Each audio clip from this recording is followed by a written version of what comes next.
నేడు వాట్సాప్లో ఇది చాలా మంది శ్రీరాముడు అయోధ్యలో బయలుదేరి శ్రీలంకకి ఎక్కడికి వాట్సాప్లో మెసేజ్లు కొడుతూ ఉంటారు. రకరకాలుగా బాణాలు ఇచ్చి ఇంట్లో ప్రయాణం గురువుగా ఎప్పుడో దాన్ని చూపించేశారు.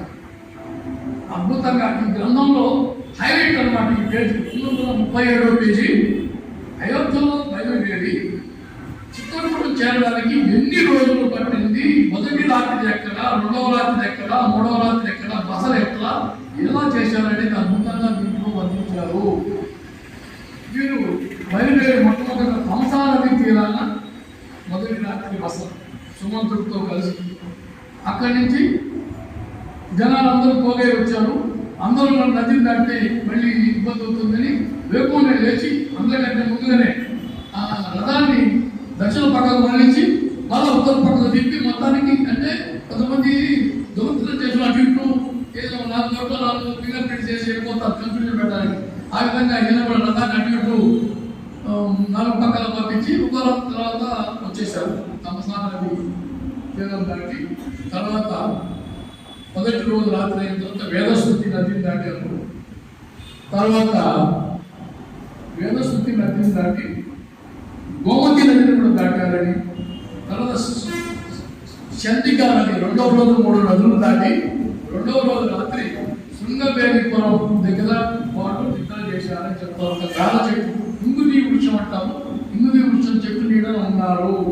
ఇక్కడే వాళ్ళకి గుహుడు పరిచయం అవుతుంది. అంటే వీళ్ళ పొలిమేర అక్కడ దాకా కోసల పొలిమేర దాటారు. ఇక్కడ దాకా సుమంతుడు ఉంటాడు వీళ్ళతో. తర్వాత గుహుడు పరిచయం కావడం మళ్ళీ కూడా చాలా చక్కగా వివరించారు రామాయణంలో. వాల్మీకి రామాయణాన్ని దీన్ని చక్కగా చెప్తూ ఇక్కడ గుహుడు వీళ్ళకి గంగా నదిని దాటిస్తాడు. దాటిన తర్వాత మళ్ళీ కొంత ప్రయాణించి వాళ్ళు 3వ రోజు రాత్రి ఒక మర్రి చెట్టు కింద బస ఉంటారు. అక్కడే చెప్తారు గురువు గారు దాంట్లో సుమంతుడు లేకుండా మొదటి రాత్రి అని ఒకటి వర్షం చేశాడు. 3వ రాత్రి 2 రాత్రులు ఆయన ఉన్నాడు. 3వ రాత్రి వీళ్ళే రాముడు, లక్ష్మణుడు, సీత మర్రి చెట్టు. తర్వాత అక్కడి నుంచి కొంత దూరం నడిచి భరద్వాజ ఆశ్రమాలు చేస్తారు. 4వ రోజు భరద్వాజ ఆశ్రమంలో ఉంటారు. 4వ రాత్రి అక్కడ భోజనం అని అంటే వీటిని కార్యక్రమంగా పెట్టాడు. పెట్టలేదు అక్కడ భరద్వాజుని అడిగి తర్వాత ఏం చేయాలి, ఎట్లా పోవాలంటే అప్పుడు చిత్రకూటానికి పోవాలని సలహాతో అక్కడి నుంచి యమునా నదిని దాటి ఒక బస 5వ నాటి బస శ్యామ వృక్షం అంటారు అక్కడ ఉండి అక్కడి నుంచి మళ్ళా దక్షిణ వైపు ప్రయాణించి చిత్రకూటలు చేరుతారు 6వ రోజు. కాబట్టి బయలుదేరిన నాటి నుంచి 6వ రోజు దీనంతా కూడా అద్భుతంగా ఆకరణ ఒక చార్ట్ ఇచ్చారు. ఏ రోజు పంచమి రోజు బయలుదేరిన వాళ్ళు ఇక్కడికి వచ్చేటప్పటికి 5 రోజులు పంచమి, షష్ఠి, సప్తమి, అష్టమి, నవమి రోజుకి చిత్రకూటం చేయాలని తిథులతో కూడా ఇచ్చేస్తున్నారు చార్ట్. అది లాస్ట్లో చెప్తాను. ఆ విధంగా ఈ వనవాస ప్రయాణాన్ని ఒక చిత్రం ద్వారా అద్భుతం. ఇది కనుక మనం జెరాక్స్ తీసుకొని అందరూ ఉపయోగించుకుంటే బాగా అర్థమవుతుంది. అంత బాగా ఇచ్చాడు గురువు గారు దీంట్లో. తర్వాత ఇంతటితో అయోధ్యకాండ గమిష్యం అది అరణ్యంలోకి వెళ్తారు అన్నమాట. ఇక్కడ చిత్రకూటం అంటే అరణ్యకాండలోకి వస్తున్నాం. దీన్ని జటాయు తీర్థం అనేటటువంటి దాంట్లో అనేక తీర్థాలు ఉన్నాయి. ఈ జటాయు తీర్థాన్ని దీంట్లో చెప్పడం జరిగింది. ఇక్కడ ఏంటంటే జటాయు తీర్థంలో ఇంకా వీళ్ళు అక్కడ పంచవటికి వచ్చి అరణ్యంలో ఉంటూ ఉన్నారు. అరణ్యాలు ఎంతసేపు ఎన్ని సంవత్సరాలు ఉండాలనేది చివరిలో ఇస్తారు టేబుల్ ఒకటి. దాదాపు 10 సంవత్సరాల పైగా వీళ్ళు ఆనందంగా గడిపారని చెప్తారు గురువు గారు దాంట్లో. అయి తర్వాత ఈ జటాయు తీర్థంలో రావణ మారీచ సమాగమ ఘట్టం అనేటటువంటి దీంట్లో చెప్పడం జరిగింది. ఏదో ఒక విధంగా అకంపరుడు ఇవన్నీ చెప్పారు గురువు గారు. అకంపరుడు రావణుడితో రావణుడు చాలా బలవంతుడయ్యా, 1.5 గడియలో 14,000 మంది రాక్షసుని లేపేశాడు. నువ్వు ఎదురుకుండా పోతే పనికిరావు వాడు అటువంటి వాడు. కాబట్టి నువ్వు అతనికి మనసుకి ఇష్టమైనటువంటిది సీత ఆయన భార్య కనుక నువ్వు దాచిపెట్టేస్తే అతను బలహీన పడిపోతాడు. అంటే ఇక్కడ మైండ్ ఎక్సర్సైజ్ పెట్టాడు. ఆయన ఎట్లా విధంగా మనసుకి కష్టం కలిగించి సీతను కనుక నువ్వు తీసుకెళ్ళిపోతే అతను మానసిక క్షోభ గురై నశించిపోతాడు తనకు తానే అనేటటువంటిది అకంపరుడు చెప్తే అది ఎక్కువ ఉన్నటువంటి మారీచుడిని పట్టుకొస్తాడు. మారీచుడు పిలిపించడం కనుక లేడి రూపంలో పోయి మాయ చేయకపోతే నేను ఇప్పుడే చంపుతానంటే నీ చేతిలో చచ్చేదానికంటే ఆయన చేతిలో చావడం వేలనుకుని అతను ఒప్పుకుంటాడు. అయితే అప్పుడు ఒక మాట అంటాడు,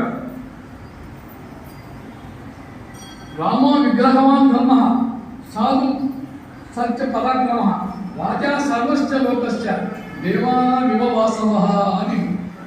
ఇది శత్రువు అయినటువంటి మారీచుడు రాముడు గురించి చెప్పినటువంటి గొప్ప వార్త. రామ విగ్రహవాన్ ధర్మ అందరూ అనుకుంటాం. ఎంత అనుకుంటాడంటే ఇది రాముడి చేత దెబ్బతిని సాగు దెబ్బతిని దూరంగా పడి ఇక్కడ పడ్డాడు. మళ్ళా ఇంకొకసారి రామ అనే పేరు వింటేనే వాటిని ఒడిగిపోతాడు మారీచు. అటువంటి భయస్తుడు. ఎందుకంటే ఎక్కడున్నా అన్నింటిలో రాముడే కనపడుతుంటాడు. అంత దెబ్బ కొట్టాడు. అన్ని దూరం ఒక ఆనందంలో పడతాడు. అప్పుడు ఏంటంటే ఈ విధంగా రాముడు చాలా గొప్పవాడయ్యా, వారందరినీ 14,000 మంది చంపాడు, నువ్వు కనుక ఈ మాదిరిగా పోతే దెబ్బతింటావు. కాబట్టి అక్కప్పుడు చెప్పినట్టుకంటే నువ్వు ఎట్లయినా సరే లేడి రూపంలో ఉన్న మాయ చూపించు, చేతులు తీసుకొస్తానంటే సరే అని చెప్పి తప్పని పరిస్థితి నీ చేతుల్లో చావడం కట్టి ఎందుకని చెప్పి అతను వెళ్తాడు అన్నమాట. ఈ విధంగా జటాయుద్ధంలో రావణ మారీచ సమాగమం కథం అనే దాన్ని గురువు గారు చాలా గొప్పగా వర్ణించున్నారు. తర్వాతది మైత్రీ తీర్థం. మైత్రీ తీర్థం అంటే దీంట్లో మనం కిష్కింద కాండ, శబరితో అరణ్యకాండ అవుతుంది. శబరి వీళ్ళందరూ అంత ముందు కూడా వాళ్ళు శిష్యులు చెప్తారు, సుగ్రీవుడిని మైత్రి చేసుకొని నీకు మంచి జరుగుతుందని.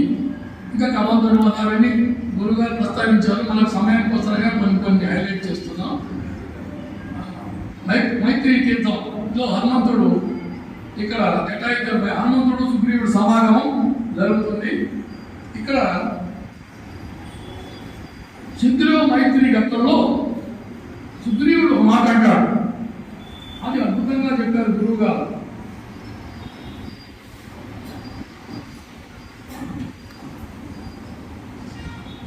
సుగ్రీవుడు అంటే అహం తా మానయిష్యామి నష్టాం వేదశృతి వివా అని భాగం. అంటే వేదశృతి లాగా పవిత్రమైనది సీత అని అద్భుతంగా ఇక్కడ చెప్పున్నాడు. అంటే రాక్షసుల వారికి వేదం అనేటటువంటి వినపడకుండా పోయింది. ఋషులు పారిపోయి ఎక్కడెక్కడో ఉన్నారు. ఎక్కడైనా వేదం అనేది పవిత్రమైందే. కాబట్టి తీసుకెళ్ళబడిన సీత కూడా ఎక్కడున్నా పవిత్రంగానే ఉంది. సుగ్రీవుడి మాటల్లో జ్యోతికమైంది, రాముడు సంతోషపడ్డాడని ఇక్కడ గురువు గారు దాన్ని గొప్పగా విశ్లేషించారు. అంటే సుగ్రీవుని అందరూ అంటారు హనుమంతుడి యొక్క వాక్చతురతని. గురువు గారు సుగ్రీవుని యొక్క వాక్చతురత చాలా జాగ్రత్తగా గమనించాలని చెప్తూ, అంటే నష్టమైన వేదశృతి బలియాలను తెచ్చి సుగ్రీవుడు అంట ఎంతయో సమంజసంగా ఉంది. వేదశృతి అనేది సనాతనమైంది, అది స్వరూపం చేత ఎప్పుడు నశించదు అనేటటువంటి నాశనమైన పదం వేదానికి లేదని చెప్పి, కాబట్టి వేదశృతి నష్టం అనేది ఏమి లేదు అని చెప్పి చెప్పడం అనేటటువంటిది అక్కడ.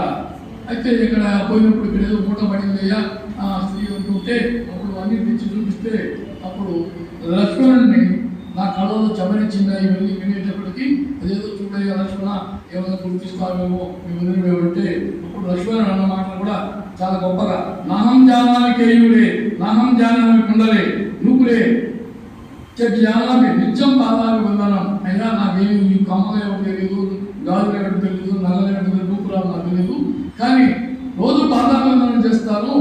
ఆమె యొక్క కానీ పట్టీలు పట్టిగా నాకు తెలుసు ఇది అమ్మదే వదిలేదే అని అంటాడు. కాబట్టి దీంట్లో లక్ష్మణుడి యొక్క మూర్తి మొత్తము లక్ష్మణుడి యొక్క చక్కగా వదిలేయడం స్త్రీల ఏడల వాళ్ళ యొక్క అంటే పరస్త్రీని ఏ విధంగా చూస్తారని చక్కగా దీంట్లో వర్ణించారు. గురువు గారు కూడా దాన్ని చాలా చక్కగా మనకు ఈ మైత్రి తీర్థంలో వివరించున్నారు. తర్వాత హనుమత్ తీర్థంలో సాగర రంగం అనే ఘట్టాన్ని చెప్తూ ఆంజనేయుడు తూర్పు దిక్కుపై తిరిగి సూర్య ఇంద్ర చంద్ర చతుర్ముఖులకు జనకుడైన వాయువులకు మహాభూతములకు అంజలి ఘటించి మళ్ళా దక్షిణాభిముఖుడై ఎగరడానికి ప్రయత్నించాడు. అంటే ఏ పనైనా చేయాలంటే తూర్పు ముఖంగా ముందు నేను ఎందుకంటే వెళ్ళవలసిన దక్షిణ దిక్కుకి, దక్షిణ దిక్కు వ్యవస్థానం. దక్షిణ దిక్కుకి నేరకపోతే ఎవరు ఇంట్లోంచి బయలుదేరినా మన ఇల్లు ఒకవేళ ఉత్తర వాకిలైనా ఆ విషయాన్ని ఒక అడుగు వేసి నన్ను తిరగమంటారు. ఒకవేళ దక్షిణ పక్కన తూర్పు వైపుకి నడిచి తిరగమంటారు. ఇక్కడ చక్కగా దీంట్లో చెప్పడం జరిగింది. ఆంజనేయుడు ప్రాముఖుడై సూర్యుడికి, ఇంద్రుడికి, బ్రహ్మకి, జనకుడైన వారికి నమస్కరించి పంచభూతాలకు నమస్కరించి మన దక్షిణకి పోయి బయలుదేరాలని చెప్పి గురువు గారు దాన్ని అద్భుతంగా ఇక్కడ వివరించడం జరిగింది. తర్వాత ఇక్కడ సాగర రంగన గతం తర్వాత మనం హనుమత్ యుద్ధం అంటే సుందరకాండనే ఇదంతా కూడా సుందరకాండ మనం అనుకుంటాం. సుందరకాండలో తర్వాత సీతా సందర్శన ఘట్టం. ఇక్కడ ఆయన ఆ సీతను కోసం తిరుగుతుంటాడు. ఎంతసేపు అంత తిరిగి ఎక్కడ కనపడదు. మళ్ళీ అప్పుడైతే సీత, రామ, లక్ష్మణులు, వసురుద్ర ఆదిత్యులు అందరికీ దండం పెట్టుకొని అప్పుడు పోయి ప్రయత్నం చేస్తే హనుమంతుడికి దోసకపోతుంది. అశోకవనం వైపు తిరిగి చూడలేదు అనుకుంటాడు. పోతే అక్కడ ఆమె కూర్చొని ఉంటుంది. ఆమె వస్త్రాలను బట్టి సీత అని చెప్పి అనుకుంటాడు. అనుకున్న తర్వాత అక్కడ ఆమెతో మాట్లాడి తర్వాత అంగుడికి ప్రదానం చేస్తాడు. దాన్ని అభిజ్ఞాన విలువైన ఘట్టమని గురువు గారు వర్ణించున్నారు. దాని గురించి ఇచ్చిన తర్వాత అభిజ్ఞాన విలువైన ఘట్టం తర్వాత ఆయనకి తోకకి నిప్పట్టిస్తారు. పట్టుకొని బ్రహ్మాస్థానానికి బందీ అయ్యి గౌరవించి బందీ అయితే అక్కడ లంకా దహన ఘట్టంలో ఈమె సీతమ్మ రాముడి మీద నేను కనుక పతివ్రతం మనసావాచకంగా రాముడిని నమ్మినట్లయితే తప్పనిసరిగా ఇతనికి తోక ఏమాత్రం ప్రమాదం కలిగించవాలని అగ్నిదేవుడు ప్రమాదం కలిగించకుండా కానీ అనుకున్నది. అదే భావాన్ని నేను పతి శుశ్రూష చేసి ఉన్నచో, నా యందు ఏక పత్నిత్వము ఉన్నచో, ఓ అగ్నిదేవ హనుమంతుని చల్లగాలను అని చెప్పి సీత ప్రార్థించడం అనేటటువంటిది దాన్ని చక్కగా లంకా దహన ఘట్టంలో వివరించున్నారు. తర్వాత అక్కడి నుంచి తిరిగి వచ్చి రాముణ్ణి చేరి దుష్ట్వా సీతే, ఇక్కడ హనుమంతుని యొక్క పూర్తి మొత్తం ఇక్కడ చెప్పడం జరిగింది. అంతా వచ్చిన తర్వాత అయ్యా నేను బయలుదేరాను, సాగరం లంఘించాను, మహిళ కూడా వచ్చాడు, ఇవన్నీ చెప్తూ ఇక్కడ కలిగి పడిపోతాడు. చివరికి ఏం జరిగింది చెప్పకుండా అందుకే దుష్ట్వా సీతే అనగానే సీతను చూశాను అయిపోయా. ఈ తర్వాత వచ్చి అప్పుడు అడిగితే అన్ని చెప్పుకుంటాడు. నేను చూడమని ప్రదానం చేసి అక్కడి నుంచి ఆనందంగా పెడతారు. తర్వాత వచ్చేసి రఘునందన తీర్థం. పుస్తకాన్ని అంటే దానికి గురువు గారు పెట్టినది చాలా తీర్థాల్లో రఘునందన తీర్థం అనేటటువంటిది తీసుకున్నారు. రఘునందన తీర్థంలో యుద్ధం మొదలవుతుంది, దొంగ యుద్ధం. తర్వాత కొంతసేపు అయిన తర్వాత లక్ష్మణుడు మూర్ఛ ఉంటుంది. అప్పుడు చాలా విలపిస్తాడు రాముడు. కానీ గురువు గారు చాలా గొప్పగా వర్ణించాడు. ఇట్లా అంటాడు, భార్య అనేది ఎక్కడైనా దొరుకుతుంది, సహోదరుడు దొరకట్టుకొని విలపించాడు ఆ భావాన్ని తీసుకుంటే బంధువులు ఎక్కడైనా వస్తారు, భార్య ఎక్కడైనా వస్తారు, కానీ సహోదరుడు చెప్పి అతని వరకు విలపించాడని విగతజీవుడు కాలేదని తీసుకొచ్చేటప్పుడు గురువు గారు దాన్ని హైలైట్ చేయడం జరిగింది. తర్వాతది జానకీ తీర్థం. దీంట్లో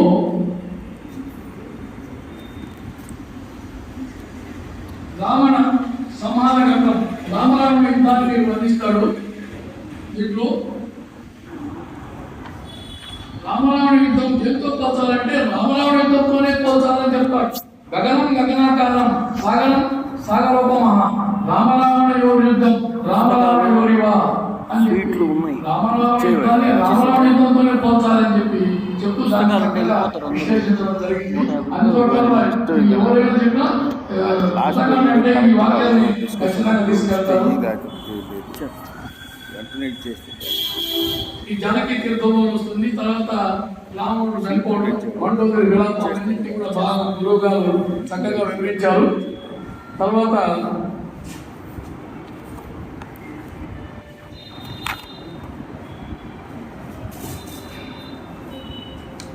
రాముని అభిప్రాయంగా తీసుకురామని చెప్తారు. ఏమని అలంకరించి అన్నింటిని అలంకరించుకొని తీసుకురామంటే దీర్ఘముష్ణం వినిశ్వస్య వెలిని మౌలోకి బాగా దీర్ఘ నిట్టూర్పు విడిచి అప్పుడు పక్కన విభీషణ్తో మేఘ సంకాశ విభీషణ్ ఉపస్థితం దివ్యాంగరాగం వైదేహీం దివ్యాభరణ పుష్టాం ఇష సీతాం శిరస్నాతాం ఉపస్థాపయమాచిరం.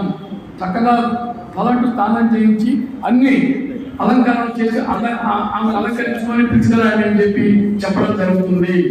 ఇక్కడ డోలాయమానంలో ఉన్న రాముని యొక్క డోలాయమాన స్థితిని గురువు గారు కూడా చక్కగా అక్కడే ఉంది, మౌనంగా ఉంటాడు. దీర్ఘ ముష్ణం వినిశ్చస్య, దీర్ఘ నిష్ఠూర్పులు విడుస్తూ చెప్తాడు. తర్వాత ఆమె రాగానే అలంకరించుకొని వస్తుంది. అందరూ చూసి సీతమ్మ ఇంత గొప్పగా ఉందని ఆనందపడుతుంటే ఈయనకి తెలియనటువంటి ఉక్రోషం వస్తుందంట రాముడికి. అది గురువుగారు చాలా హర్షోదైన్యం చ రోషస్య త్రయం రాఘవ మావిషత్. రాముడిని 3 ఆవరించాయట. అప్రయత్నంగా ఆయన్ని హర్షం వచ్చింది, దైన్యం వచ్చింది, రోషము, హర్షదైన్య రోషములు 3 ఒక్కసారిగా ఆవరించాయని చెప్పుకొస్తాడు గురువుగారు. దాన్ని చక్కగా ఎందుకు వచ్చింది అంటే అప్రయత్నం లేకుండానే వచ్చింది. ఆయనకి ఆనందం పట్టలేకపోయినా, అలాగే దుఃఖం పట్టలేకపోయినా, ఆవేశం తెలియకుండా వస్తుందనేటటువంటి భావాన్ని గురువుగారు దీంట్లో చెప్తూ ఇక్కడ యుద్ధకాండలో ఈ 3 వచ్చే రాముడికి ఆమె మీద కోపంతో కాదు, ఆమెను ఏదో ఒక విధంగా అయితే అన్ని ప్రవేశం చేయించాలి. ఈయన ఇట్లా ఉంటేనే ఆమె విసుగుపుట్టి అగ్నిలోకి పోతానని ఆమె ప్రతిజ్ఞ చేస్తుంది.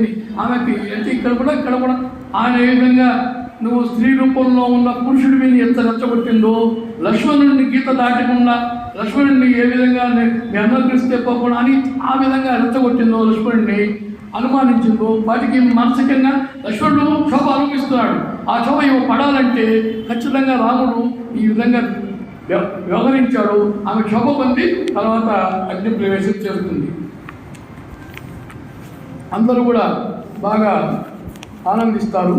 లాస్ట్లో పట్టాభిషేకం జరిగిన తర్వాత ఇక్కడ అద్భుతమైనటువంటి విషయం గురువు గారే చెప్పారు, ఇంకెక్కడ దొరకలేదు. దీంట్లో ఏంటంటే అది సుగ్రీవో వానర శ్రేష్ఠో దుష్ట రామాభిషేచనం లబ్జా కులధనం రాజా లంక ప్రయాగ్ విభీషణ.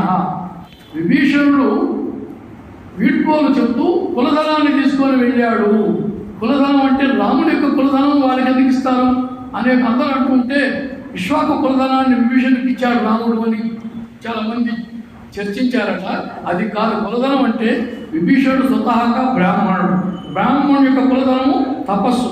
కాబట్టి రాముడి సూచన మేరకు తన తపశ్శక్తిని మళ్ళీ పునర్జీవింపజేసుకోవడానికి తపస్సుని అనేటటువంటి కులధనాన్ని తీసుకొని విభీషణుడు వెళ్ళాడని చెప్పి గురువుగారు దీంట్లో చక్కగా వర్ణించున్నాడు. తర్వాత ఇక లాస్ట్ అంశం దీంట్లో 628వ పేజీ నుంచి ఒక 4 పేజీలు ఎప్పుడెప్పుడు ఏం జరిగింది తిథులతో సహా ఇచ్చేస్తున్నారు. ఇదంతా కూడా ఎట్లా గురువు గారికి వచ్చిందంటే ఇవన్నీ ఒక పుస్తకంలో ఉండట, దాని నుంచి తీసుకొని గోవిందరాజస్వామి చెప్పినటువంటి దానికి గురువు గారు ఇచ్చినటువంటి తిథి వార నక్షత్రాలన్నిటికీ సమయం జరిగింది అని చెప్పి వాళ్ళు అన్నారు. దీంట్లో ముఖ్యంగా ఈయన విలంబినామ సంవత్సరం చైత్ర శుద్ధ 9వ రోజు జన్మించాడు. విలంబి చైత్ర బహుళమి అంటే 7వ రోజు నామకరణం. అంటే చైత్ర శుద్ధ నవమి జన్మిస్తే చైత్ర బహుళ సప్తమి రోజు నామకరణం జరిగింది. తర్వాత జననాదిగా గర్భజనం నుంచి 8వ సంవత్సరంలో ఉపనయనం జరిగింది. సౌమ్యనామ సంవత్సరం మాఘ బహుళ ద్వితీయ, అప్పటికి 8 సంవత్సరాల 11 నెలల 10 నెలల 11 రోజుల నాడు వీళ్ళకి విశ్వామిత్రుడితో పంపించారు. 8 ఏళ్ళకి ఉపనయనం తర్వాత వెళ్ళారని. తర్వాత యజ్ఞవాటులు ధనుడు పంజరం అనే సౌమ్య నామ సంవత్సరం మాఘ బహుళ 15 అంటే అమావాస్య రోజు ధనుర్భంగం జరిగిందని. అలాగే పాల్గొన శుద్ధ పౌర్ణమి రోజున సీతా ఇద్దరు అందరికి వివాహం జరిగిందని చెప్పడం జరిగింది. అలాగే అంతవరకు బాలకాండ. తర్వాత అయోధ్యకాండలో ఇక్కడ చెప్పు ఈయన వయసు 25 సంవత్సరాల నాడుకి వనవాసం మొదలుదేరాడని చెప్తాడు జరుగుతుంది. దుందుమి నామ సంవత్సరం చైత్ర శుద్ధ చవితి రోజు పట్టాభిషేకానికి ముహూర్తం పెట్టారు.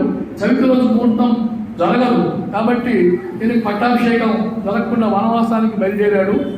పట్టాభిషేకం విఘ్నమై పంచమి రోజు బయలుదేరాడు, చైత్ర శుద్ధ పంచమి. అప్పటికి ఆయన వయసు 24 సంవత్సరాలు. అక్కడి నుంచి 14 ఏళ్ళు అరణ్యవాసం అంటే 38 సంవత్సరంలో పట్టాభిషేకానికి వస్తాడని లెక్కలు ఇచ్చేశాడు గురువు గారు చాలా చక్కగా. అలాగే దశరథుడు ఈయన వెళ్ళినటువంటి శుద్ధ పంచమి రోజు ఈయన వెళ్ళిపోతే శుద్ధ దశమికి అంటే 6 రోజులకి దశరథుడు కాలధర్మం చెందాడు. తర్వాత 15వ అమావాస్య నాటికి ఆయనకి దశావస్థ జరిగిందని, తర్వాత దుందుమి నామ సంవత్సరం వైశాఖ శుద్ధ 10 రోజున పాదుకా ప్రదానం జరిగింది.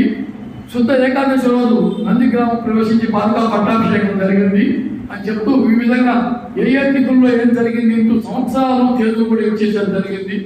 అలాగే సీతాపాలనం అనేటటువంటిది జ్యేష్ఠ శుద్ధ పాఠ్యమి రోజు. అంటే వీళ్ళు దాదాపుగా 13 సంవత్సరాల 1 నెల 25 రోజులు ఆనందంగా గడిపారు ఇచ్చాడు దాంట్లో.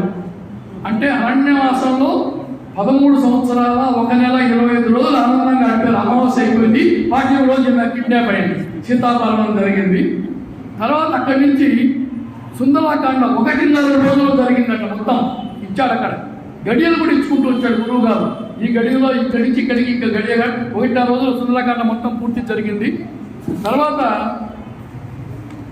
యుద్ధకాండ మొత్తం 21.5 రోజుల్లో జరిగిందని ఇచ్చాడు యుద్ధకాండ. దాంట్లో 4 రోజులు సేతు నిర్మాణం, 9 రోజులు యుద్ధం, 7 రోజులు యుద్ధం జరిగింది. తర్వాత అక్కడ ఉన్న కార్యక్రమాలు అన్నీ చేసుకొని మళ్ళీ యుద్ధకాండ పట్టాభిషేకం వచ్చేటప్పటికి మొత్తం పట్టాభిషేకం నాటికి 21 రోజులు అంటే సేతు నిర్మాణం దగ్గర నుంచి పట్టాభిషేకానికి 21.5 రోజులు జరిగింది. అద్భుతంగా ఇవ్వడం జరిగింది. కాబట్టి చైత్ర శుద్ధ షష్ఠి నాడు నందిగ్రామం ప్రవేశించారు. దాతృనామ సంవత్సర చైత్ర శుద్ధ సప్తమి రోజు శ్రీరామ పట్టాభిషేకం జరిగింది అని చెప్పి అద్భుతంగా ఇవి ఎక్కడ దొరకవు, మనకి ఏ గ్రంథాలు లేవు. అటువంటిది గొప్ప గ్రంథాన్ని గురువు గారు రాసి మనకు అంకితం ఇచ్చారు. మన నెల్లూరియుడైనటువంటి గురువు గారికి నేను ఎంతమంది చదివారో తెలియదు, కానీ ఈ సాగుతారా చదువుతారని ఆశిస్తున్నా. ఈ గ్రంథం నాకు మా మిత్రుడు నరసింహమూర్తి వచ్చినాడు, నరసింహమూర్తి ద్వారా రామబ్రహ్మం ద్వారా నాకు చేరింది. నాకు అప్పటి నుంచి గ్రంథం అంటే ఇష్టం. మన గురువు గారు మెట్టు గారు అడిగారు, ఏదో పుస్తకం చెప్పాలి, ఏం చెప్తామంటే నాకు ఇష్టం సార్ అన్న. పెద్దది కదా అన్నారు. పెద్దదైనా నేను విభజించుకుంటాను అని చెప్పి దీన్ని సాధ్యమైనంత వరకు గురువు గారికి మనసుని పెట్టుకొని ఒక నమస్కారం పెట్టుకొని చెప్పారు. దాదాపు ఆయన 51 రోజులు చెప్పిన దాన్ని నేను 63 నిమిషాల్లో పూర్తి చేశాను. 51 నిమిషాలు అనుకున్నా 63, 64 అయింది. ఇందాకే గురువు గారు చెప్పారు 55 నిమిషాలు అవుతున్నారని. అప్పటి నుంచి వేగంగా వచ్చి మీ అందరికి విన్నందుకు మీ అందరికీ ధన్యవాదాలు. నాకు ఈ అవకాశం ఇచ్చినటువంటి ప్రజాకాల పరిషత్ వారికి, రాధాకృష్ణ గారికి, ఆ మిత్రుడు మన చతుర్వేదుల మూర్తి నాకు బాల్య మిత్రుడు, మేమంతా చాలా చోట్ల ఉన్నాం. వారు వచ్చారు, వారికి 3-4 సార్లు ఫోన్ చేశారు కానీ అందుకోలేదు. ఫోన్ నెంబర్ ఏమైనా వారికి తెలియదు. మీ అందరికీ ప్రత్యేక ధన్యవాదాలు. స్వస్తి.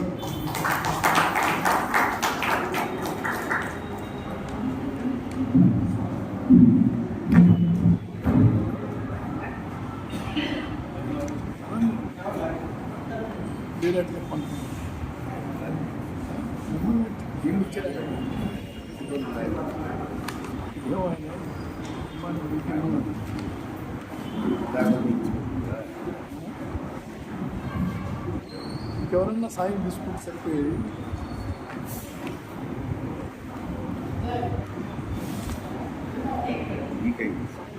మీరు తీసుకున్నా నేను తినేక అవునా? నేను తీసుకుంటాను, మనకు ఉంటాను. ఇప్పుడు బాగుండదు అందరు తింటాను. నేను తింటుంటే దండ బాగుండదు. ఇంటి దగ్గర తింటాను బాగుండదు. సభలో తింటే అందరి కళ్ళు నా మీద మీ అనుకున్న స్థాయిలో వచ్చిందో లేదో నాకు తెలియదు, కానీ ఏదో నా ప్రయత్నం నేను చేశాను. గురువు గారు అంటే ఇష్టం కాబట్టి కొంచెం స్పీడ్గా లాగినట్టు. ఎందుకంటే మీరు సమయం చెప్పారు కదా, బాగుంటుంది. మీ తర్వాత ఉండరన్నారు కదా,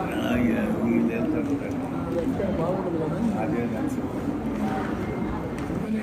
ఇప్పటికి నేను విభజించుకొని పేజీ నెంబర్ చేసుకొని తిప్పడం నిజంగా మిస్ అవుతారని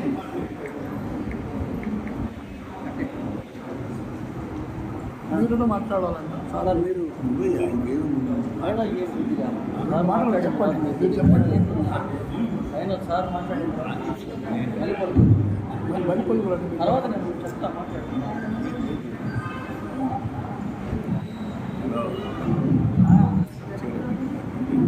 శ్రీ గురుభ్యో నమః.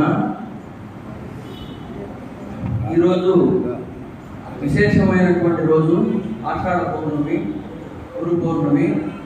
ఈ గురు పౌర్ణమి రోజు మా గురువు గారు లేదా గురుస్థితి రెండు నిమిషాలు మీకు వినిపిస్తాను. ఇది ఆల్రెడీ ప్రతి ఒక్కరూ కూడా వాళ్ళ గురువులకి అంకితము.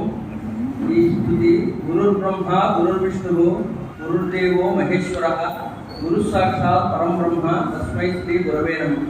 అఖండ మండలాకారం వ్యాప్తం ఏన చరాచరం తత్పదం దర్శితం ఏన తస్మై శ్రీ గురవే నమః.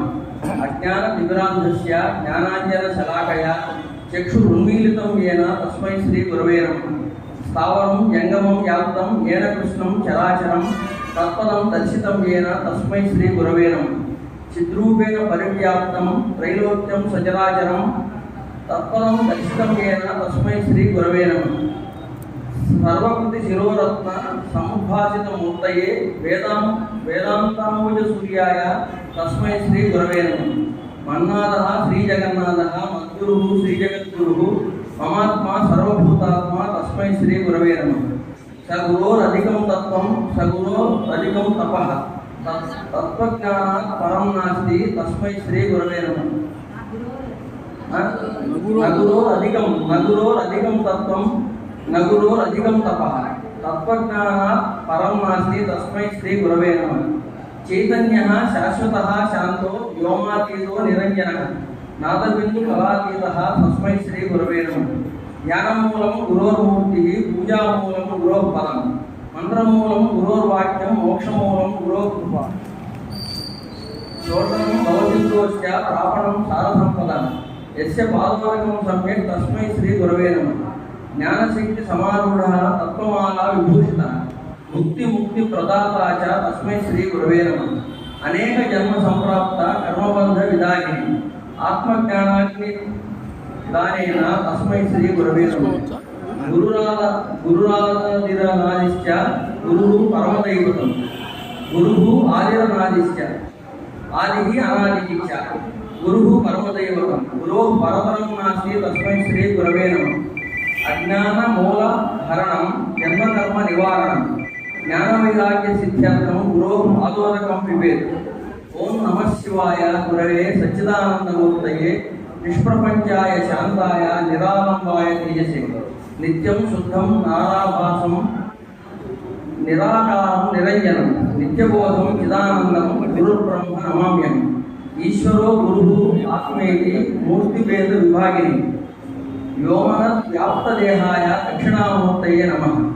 నిధయే సర్వవిద్యానాం విషజే భవరోగిణం గురవే సర్వలోకానాం దక్షిణామూర్తయే. చాలా సంతోషం సార్, ఈరోజు మీరందరూ కూడా గురు స్థుతిని మనం చేసుకున్నాం. మా గురువు గారికి ఈ యొక్క స్థుతిని మనందరం మా గురువు గారు మాకు ఎంతో జ్ఞానాన్ని ఇచ్చారు మాకు. వారికి ఇన్ని చేసినా కూడా వారి రుణం తీర్చుకోలేము. ఈ కార్యక్రమం 9వ సమావేశం ఇది. 10వ సమావేశం సార్ చెప్పిన విధంగా వచ్చే నెల 16వ తేదీన మెయిన్ హాల్లో జరుగుతుంది. మీ బంధుమిత్రులకి మీకు తెలిసిన వాళ్ళకి అందరికీ కూడా చెప్పండి. ఆ సమావేశంలో పోలూరు హనుమజ్ఞానికి రామశర్మ గారి జీవిత సంగ్రహం అనేటటువంటి పుస్తకం కూడా ఆవిష్కరణ చేసి ఆ పుస్తకం అందరికీ కూడా ఉచితంగా ఇవ్వబడుతుంది.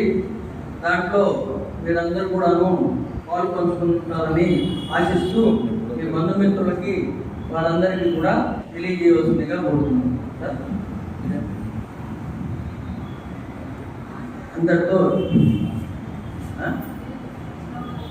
టోటల్ ఉన్నాయి, మళ్ళీ ఇస్తాను. అంటే సమయం అయింది కదా అని చేయండి. ఇస్తా ఉన్నాయి.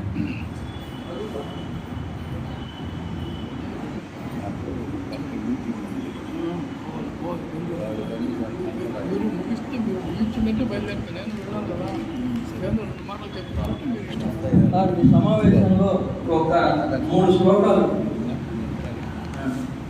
మా గురువు గారు రచించినటువంటి శ్లోకాలు గురువు మీద 4 1 2 3 4 5 శ్లోకాలు. అమలాచారత నైష్ఠిక ప్రవరుడై ఆచార్యులంజేసి సక్రమ శుశ్రూష విధేయత మహితుడై గంభీర మేధాప్తి తర్కము వేదాంతము వాగ్విధేయముగా నిర్మంగన్ అధీమంతు భక్తిమయం యావలి వంశవాక్య విధులను లక్ష్మీకాంతు సేవించదన్ అని వారి గురువు గారి పేరు మీద రాసుకున్నటువంటి శ్లోకాలు ఇవి. క్రమము కింద తలంపకెల్లకు వాత్సల్యము పెంపారనై సమతత్వార్థ మరటి పండు వలె చక్కని విప్పి అందించి మా కవితానందము గుర్తు సద్గురుని దేవాచార్య సంకాసు భక్తిమయం జావలిమాం వంశవాద్య విధుల లక్ష్మీకాంతు పూజించదన్. వివిధాఖ్యానక రమ్య భంగిమలతో వేదాంత తత్వార్థములు శ్రవణానందముగా వచించుచు ననూచానైక మార్గమునన్ రవికార్యాత్మ సుధోదధిన్ హృదయ మూలాడించు ఆచార్యు భక్తి విధన్ జావలి వంశవాద్య బహు లక్ష్మీకాంతు నర్చించదన్. నిరదిన్ భాష్యములను తదర్థజయమును నిత్యంబు బోధించుచున్ పరమార్థం విలయందు నిలిచిన ఘనున్ భవ్యాత్మ అజ్ఞాన సంహారు శ్రీ శంకర దేశికేంద్ర పద పద్మారాధనైకాత్ము భక్తిరతిన్ చావలి వంశవాద్య భవ లక్ష్మీకాంతు సేవించదన్. ధీమాన్యున్ గురుతర్క దీప్తి దిశనున్ దివ్యాత్మ తత్వప్రియున్ శ్రీమచ్చంకర భాష్య బోధన కళాశీలున్ మహావత్సలున్ శ్రీమచ్చావలి వంశవాద్య భవ లక్ష్మీకాంత విద్వన్మణి నియమం గొప్ప భజంతు తత్పరత నిర్నిద్రాత్మ తత్వాప్తికై. సంతోషంగా మీరందరూ ఉన్నదానికి ఈ కార్యక్రమం ఇంతటితో ముగిస్తున్నాం.